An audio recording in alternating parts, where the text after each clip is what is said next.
পৌরসভার পক্ষ থেকে সকলকে আন্তরিক সালাম, অভিনন্দন ও শুভেচ্ছা জানাচ্ছি। আজকে নিরাপদ আন্দোলন 1993 সালে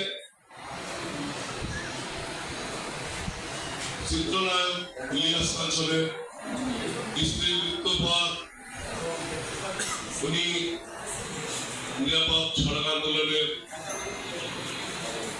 কাঠামো নিজেই তৈরি করেছিলেন। পরবর্তীতে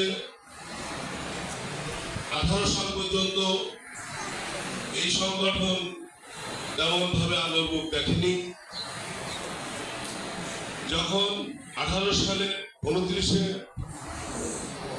জুলাই ঢাকার বিমানবন্দরের পাশে একটি স্কুলে ছাত্রছাত্রীরা একজন ছাত্র এবং ছাত্রী নিহত হয়,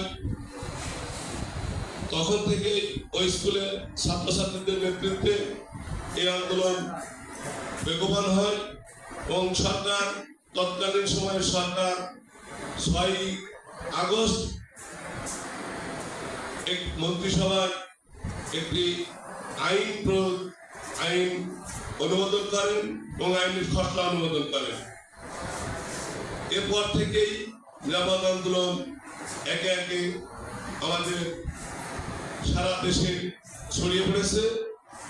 এই নিরাপদ আন্দোলনের উদ্দেশ্য হলো যে আমি যেন বাসা থেকে বেরিয়েছি, আমি যেন আবার সুস্থভাবে আমার বাসায় যেতে পারি, এরকম প্রত্যেকটি নাগরিকের এই অধিকার যেন আমি নিরাপদে আমার বাসায় ফিরতে পারি। আমরা এই আন্দোলনকে বেগবান করতে হলে আমাদের সবাইকে সচেতন হতে হবে।